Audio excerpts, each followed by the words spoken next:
Praise the lord. యేసుక్రీస్తు నామం పేట మీ అందరికీ శుభములు. మరి దేవుడు ఒక వాక్యం వినే ముందు ఒక చక్కటి ప్రార్థన చేసుకుందామండి. పరిశుద్ధుడైన దేవ, ప్రియ పరలోకపు తండ్రి, మీ బంగారు పాదములకు స్తోత్రములు నాయన. గడిచిన కాలమంతా నీ కృపములో భద్రపరుచుకొని మరొక దినము ప్రభ నీ వాక్యం ధ్యానించడానికి నువ్వు ఇచ్చిన కృపను బట్టి నీకు వందనాలు.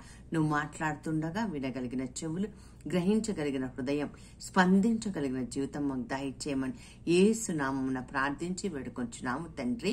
Amen, amen, amen. మరి మంచిది. ఈ రోజు ఆదికాండం 35వ అధ్యాయం 1వ వచనం నుండి మనం ధ్యానం చేద్దాం.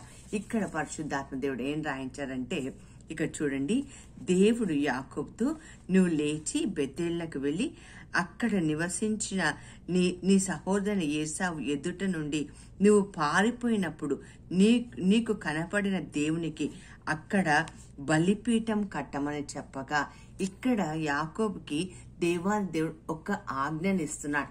ఏమని అడుగుతున్నాడంటే, నువ్వు నా కోసం బలిపీఠం కట్టు. ఎందుకు కట్టు అని అంటున్నాడంటే, ఏసావు నుండి నువ్వు పారిపోయావు కదా, తరిమి వేశాడు ఏసావు, ఆ భయానికి వెళ్ళిపోయావు. అక్కడ నువ్వు ఎక్కడైతే వెళ్ళిపోయావు అక్కడ నా కోసం బలిపీఠం కట్టమని ఇక్కడ చెప్తున్నాడు. మరి ఏసావు నుండి వెళ్ళిపోయిన యాకోబుకు దేవుడు చెప్పినప్పుడు మరి యాకోబు విన్నాడా? మరి బలిపీఠం అంటే ఏంటి? ఈ కాలంలో దేవుడు మన బలిపీఠం అంటే ఏం అడుగుతున్నాడు? మన హృదయమే దేవుడు యొక్క ఆలయం అని మన అందరికి తెలుసు. కాబట్టి మరి ఈ ఆలయంలో నువ్వు నేను ఒక మందిరంగా, దేవుడు మందిరంగా కట్టాలి.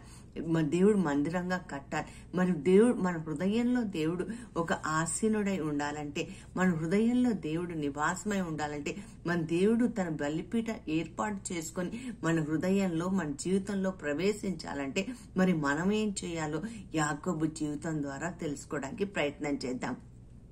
ఇక్కడ యాకోబుకి ఎప్పుడైతే దేవాదేవుడు చెప్పాడో వెంటనే యాకోబు ఏం చేస్తున్నాడంటే, చూడండి, మొదటిగా యాకోబు తన కుటుంబం అంతటితో ఏమని చెప్తున్నాడంటే, ఇది అన్యుల అర్పించినవి లేదా అన్యులకి సంబంధించిన ప్రతి ఒక్కటి కూడా తీసివేయండి అని చెప్తున్నాడు. అంటే ఇక్కడ మనం చేయాల్సింది సత్యదేవుడి యొక్క ఆరాధన మాత్రమే, సత్యదేవుడికి సంబంధించిన మాత్రమే, సత్యదేవుడు చెప్పిన బలిపీఠం మాత్రం మనం కట్టాలి. కాబట్టి మరి అన్యులకి అర్పించింది ఏదైనా ఉందంటే, అన్యులకు సంబంధించిన ఏదైనా ఉండదంటే అటన్నిటి తీసి పారేయండి అని ముందుగా ఒక మాటని ఇంటి వాళ్ళందరికీ చెప్తున్నాడండి. మరి మన జీవితంలో మరి ఏది దేవుడికి ప్రియం లేనిది, ఏది దేవుడు వద్దన్నది మన జీవితంలో ఇంకా పెనవేసుకొని ఉందో వాటి విషయంలో మనం జాగ్రత్తగా ఉండి ఈ రోజు వాటిని తీసివేయడానికి ప్రయత్నం చేద్దాం. ప్రయత్నం చేయటమే కాకుండా మరి దేవుడే మన హృదయంలో నివాసమై ఉండాలంటే, మరి పౌలు గారు కొరింథీ పత్రికలో కూడా చెప్తారు కదా, నీ హృదయం దేవుడు ఆలయం అని నీకు తెలియాలి.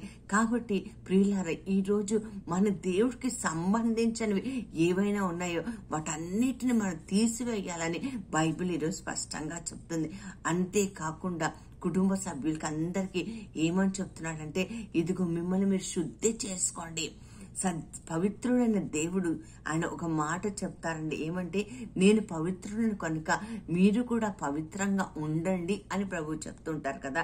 మరి పవిత్రంగా ఉండాలని నువ్వు నేను ఆశిస్తున్నప్పుడు, మరి పవిత్ర దేవుడికి నా జీవితాన్ని సమర్పించుకుంటున్నప్పుడు, మరి అశుద్ధమైనది, అపవిత్రమైనది, దేవుడికి ప్రియం లేనివి మరి మన జీవితంలో, మన ఆలోచనలో, మన తలంపులలో, మన ప్రవర్తనలో, మన నడవడికలో ఉన్నట్లయితే వాటిని శుద్ధి చేసుకోమని దేవుడు ఈ రోజు చెప్తున్నాడు. యెహోషువ గ్రంథంలో కూడా మనం వింటాం, ఈ రోజు మిమ్మల్ని మీరు శుద్ధి చేసుకోండి, రేపటి దినమున మీరు అద్భుత కార్యాలు చూస్తారని కూడా బైబిల్ మనకు నేర్పిస్తుంది. మరి అశుద్ధమైనది ఏముంది? దేవుడికి పవిత్రంగా కాంది ఏదుంది? మన ఆలోచనల, లేదా విగ్రహారాధన, వ్యభిచారమా, కోపమా, పగన, ద్వేషమా, ప్రతీకారమా, అహంకారమా, గర్వమా, చెడుతనమా, ఏంటి? దేవుడికి ఇష్టం లేనిది. ఈ రెండు చేయండి, నేను బలిపీఠంగా మీ హృదయంలో ఉంటాను. నేనే బలిపీఠాన్ని ఏర్పాటు చేసుకొని నీ హృదయంలో ఉంటానన్నాడు కదా. ప్రకటన గ్రంథంలో కూడా అంటున్నాడు, నాకు ఇష్టమైన స్థలం మీ మధ్యలో ఉండటమే, మీతో ఉండటమే నాకు ఇష్టమైనది, మీ హృదయంలో నివాసం ఉండటమే నాకు ఇష్టమైనది అని చెప్తున్నాడు కదా. ద్వారం వద్ద నిలబడి తలుపు కొడుతున్నాడు. మరి నా జీవితంలో ఈరోజు పరిశుద్ధపరచుకొని దేవుడు ఒక గొప్ప కార్యాలు నా జీవితంలో చేయడానికి ప్రయత్నం చేద్దాం. అలాంటి కృప దేవుడు మనకు దయచేయనుగాక. ప్రార్థన చేసుకుందామండి. పరిశుద్ధుడైన దేవా ప్రభా, నీకు వందనాలు.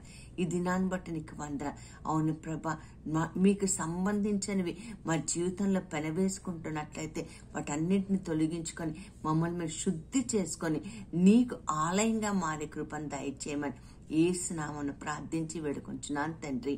Amen, amen, amen. God bless you all.